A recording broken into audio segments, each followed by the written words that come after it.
yang belum diketahui. Kini ia akhirnya memahami satu hal. Kegelapan ternyata benar-benar memiliki wujud. Pikirannya langsung melayang ke perjalanan sebelumnya di renuntuan besar era kaisar tertinggi.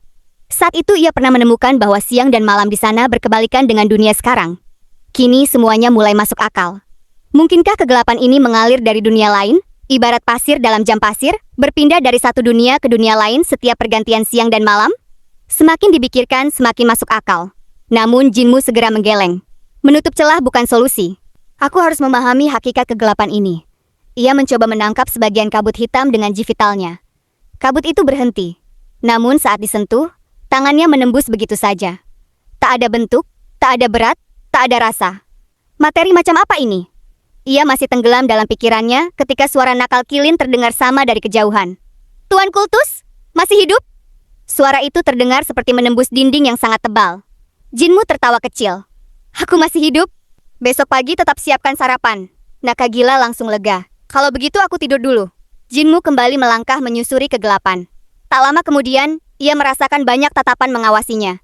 Dari balik pepohonan, dari balik bebatuan, dari setiap sudut gelap, monster-monster aneh bergerak tanpa suara. Melompat dari satu bayangan ke bayangan lain dengan kecepatan luar biasa. Bahkan mata dewa miliknya nyaris tak mampu mengikuti. Namun, perhatiannya segera tertuju pada sesuatu yang jauh lebih aneh. Beberapa sosok manusia berjalan tenang di dalam kegelapan. Mereka tidak mengusir kabut, tidak memancarkan cahaya dewa. Mereka menyatu dengan kegelapan, persis seperti dirinya. Jin melangsung mengejar salah satu dari mereka. Sosok itu berhenti, seolah memang menunggunya.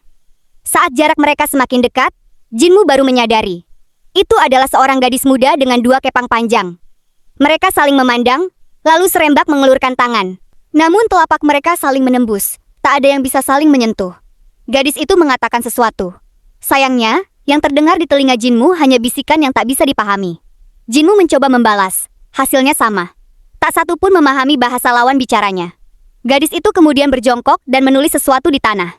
Jinmu ikut melihat, namun tak ada tulisan yang bisa ia baca. Ia mencoba menulis. Gadis itu pun menggeleng. Tak lama kemudian, Jinmu memperagakan ilmu pedangnya. Gadis itu tetap tak mengerti. Akhirnya gadis itu memberi syarat agar Jinmu mengikutinya. Mereka berlari menembus kegelapan. Sesekali gadis itu menoleh memastikan Jinmu masih berada di belakangnya. Beberapa saat kemudian, mereka tiba di tepi tebing yang sangat tinggi. Karena di situ menuju ke bawah, mata Jin langsung membelalak. Di bawah sana, berdiri sebuah kota raksasa. Jauh lebih megah daripada kota manapun yang pernah ia lihat di rentuan besar. Jalan-jalan ramai, istana-istana menjulang, orang-orang lalu lalang memenuhi setiap sudut. Ini ke dunia lain. Jinmu semakin yakin kegelapan runtuhan besar jauh lebih rumit daripada dukaannya. Gadis itu melompat turun dari tebing. Anehnya ia berlari di udara seolah sedang menginjak tanah. Jinmu segera mengikutinya. Sesampainya di kota, semua orang menoleh ke arahnya. Mereka memandang Jinmu dengan tatapan heran seolah-olah dialah makhluk asing di tempat itu. Tak lama kemudian mereka tiba di sebuah kediaman besar.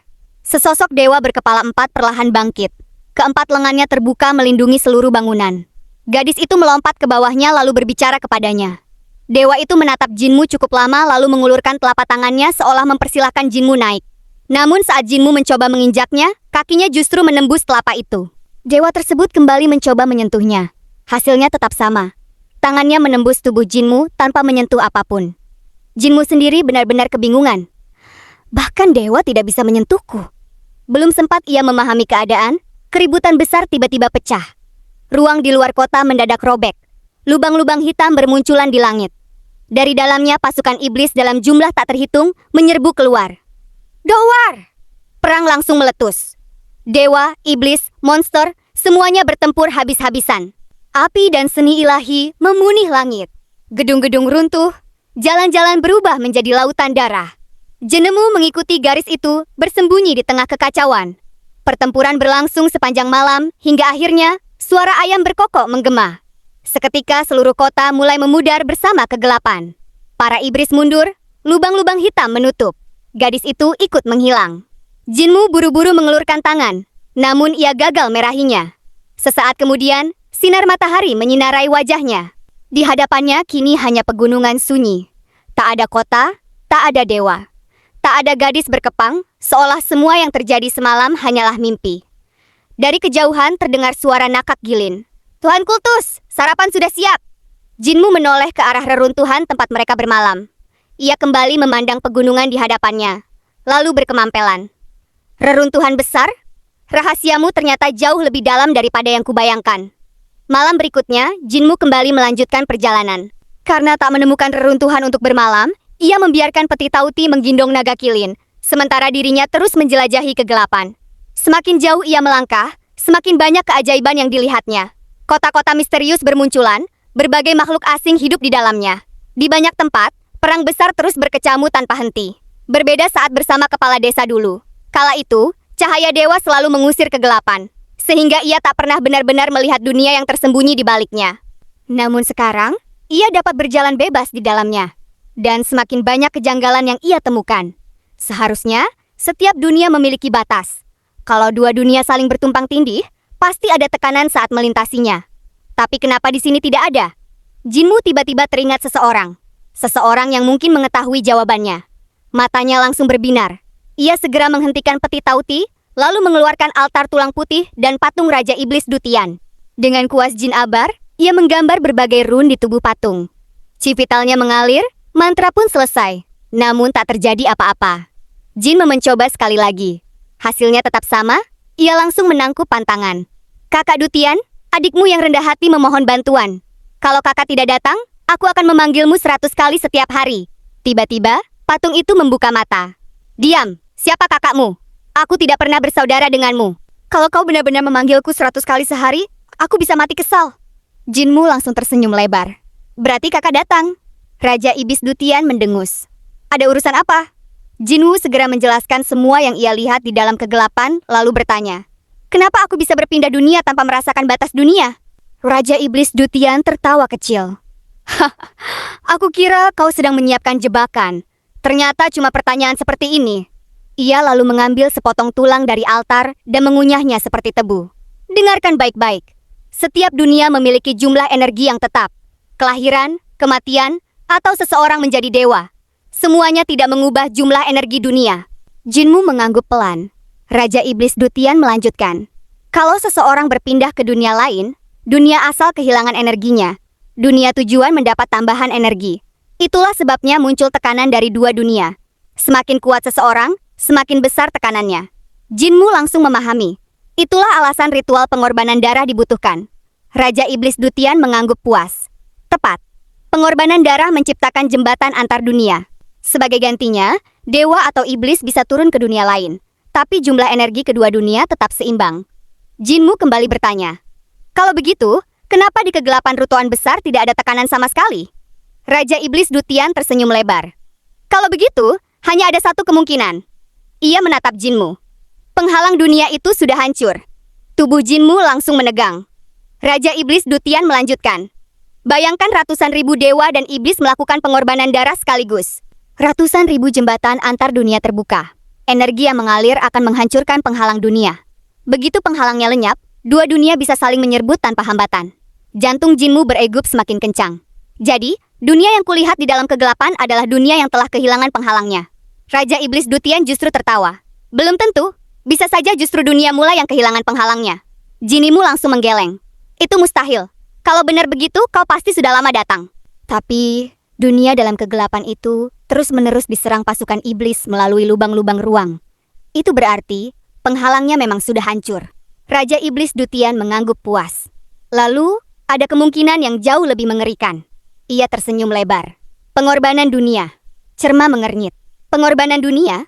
Itu berarti seluruh dunia dijadikan persembahan. Energinya dipakai membuka jalan bagi jutaan dewa dan iblis. Begitu berhasil, dua dunia akan bertabrakan. Seluruh makhluk hidup akan binasa. Tubuh Jinmu langsung terasa dingin. Raja Iblis Dutian tertawa penuh kegembiraan. Kalau aku jadi kau, aku sudah lama melarikan diri ke dunia lain. Sayangnya kau terlambat. Sebelum Jinmu sempat bertanya lagi, Raja Iblis Dutian langsung melompat ke dalam kegelapan. Jangan sering-sering memanggilku. Aku takut padamu. Sesaat kemudian, patung kayu itu langsung dihancurkan makhluk-makhluk kegelapan. Jinmu hanya sempat melihat serpian-serpian nyapi terbangan. Ia kembali duduk termenung. Benarkah semua itu? Atau Raja Iblis Dutian hanya sedang menakut-nakutinya?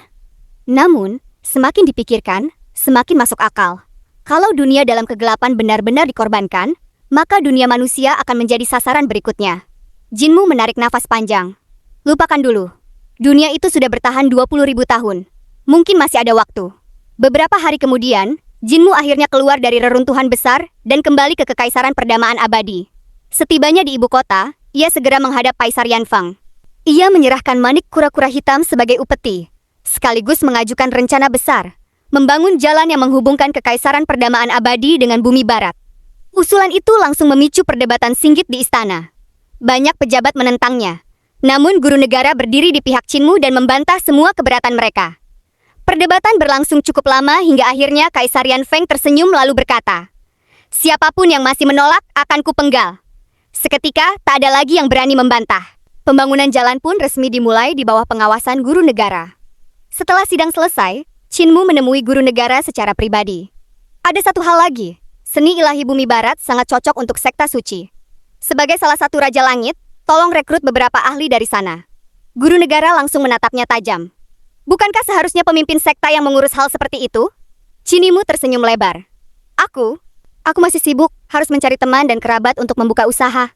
Guru negara terdiam sejenak. Sejak dipaksa Jinmu menjadi salah satu Raja Langit Sekte Suci, yang memang belum banyak berbuat untuk sekte itu. Sebaliknya, justru Jinmu dan Sekte Suci yang berkali-kali membantunya. Akhirnya ia mengangguk. Aku akan membawa beberapa tetua, Raja Langit, dan Kepala Aula ke bumi barat. Kami akan merekrut lebih banyak talenta untuk Sekte Suci.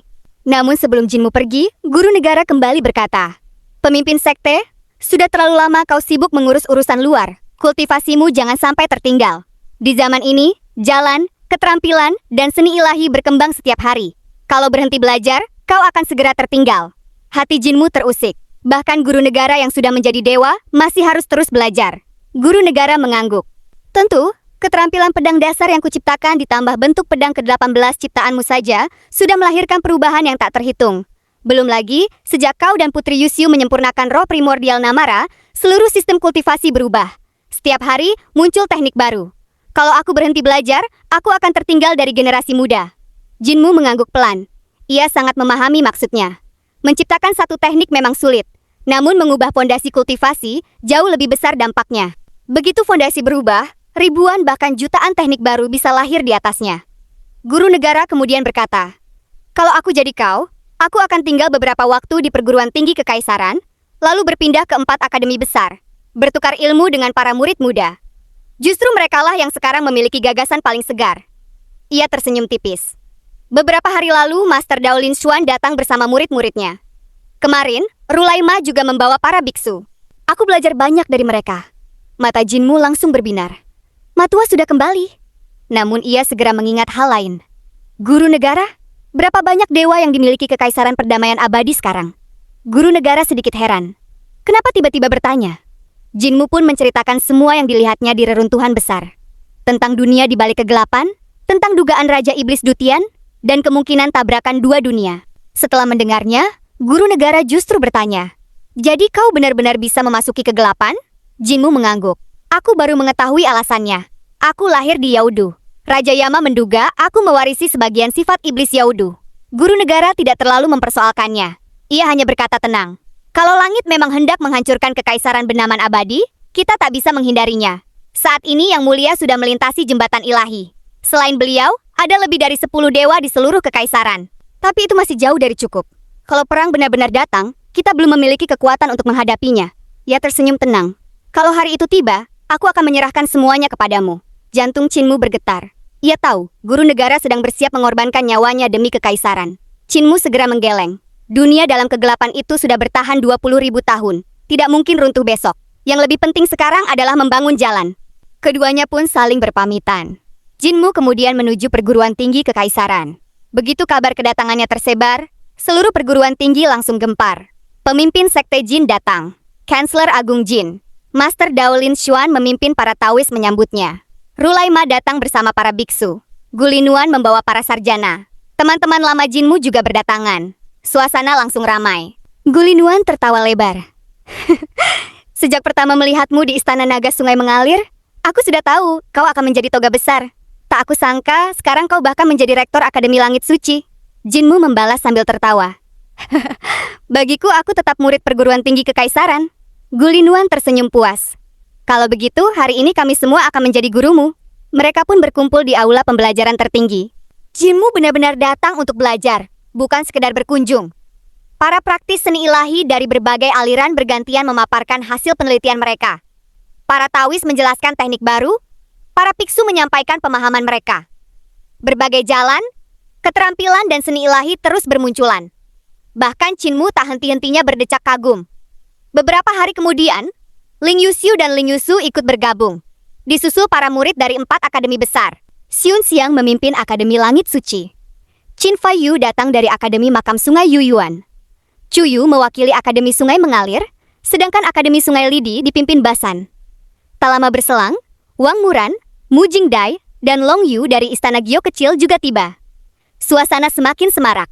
Saat semua orang masih berbincang, terdengar tawa dari luar aula. Hahaha, aku dengar pemimpin sektor datang. Untung aku belum terlambat. Jinmu langsung berdiri. Saudara Su? Su Senggua melangkah masuk bersama Jingyan. Mereka saling tersenyum. Tak lama kemudian, diskusi besar pun dimulai. Setiap orang memaparkan pemikiran, teori, dan penemuan mereka. Berbagai gagasan saling bertabrakan, melahirkan ide-ide baru tanpa henti. Bahkan Kaisar Yan Feng dan para pejabat ikut datang mendengarkan. Setelah beberapa saat, Jinmu tiba-tiba berkata, "Aku punya satu gagasan." Semua orang langsung menoleh. Kekaisaran perdaman abadi semakin luas. Kalau ingin berdiskusi, kita harus menempuh perjalanan ribuan mil. Padahal, roh primordial bisa melintasi jutaan mil dalam sekejap. Kalau roh primordial dapat saling berkomunikasi, bukankah kita bisa bertukar ilmu kapan saja? Seluruh aula langsung gempar. Semua orang mulai mengajukan berbagai ide. Diskusi berlangsung semakin seru. Berbagai rune, formasi, dan teknik baru terus bermunculan. Bahkan Kaisar Yan Feng dan para pejabat hanya bisa saling berpandangan. Awalnya mereka mengira semua itu hanya omong kosong. Namun perlahan, berbagai teori mulai terbentuk menjadi teknik yang benar-benar bisa digunakan. Jinmu segera menyempurnakan semuanya, lalu menggabungkannya dengan metode roh primordial 6 arah.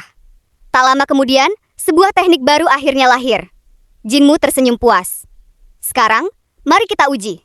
Pergilah 1000 mil ke utara, selatan, timur, dan barat. Kita akan mengadakan pertemuan roh primordial. Seketika puluhan ribu sarjana beramburan keluar dari perguruan tinggi kekaisaran. Tak lama kemudian, roh primordial Jinmu muncul lebih dulu di aula pembelajaran tertinggi. Tubuhnya menjulang tinggi, suaranya menggema ke seluruh aula. Pertemuan roh primordial pertama dimulai. Dalam sekejap puluhan ribu roh primordial bermunculan dari segala arah. Mereka duduk memuni langit aula pembelajaran tertinggi. Di luar aula, Kaisar Yan Feng dan para pejabatannya mampu berdiri terpaku. Tak seorang pun mengucapkan sepatah kata.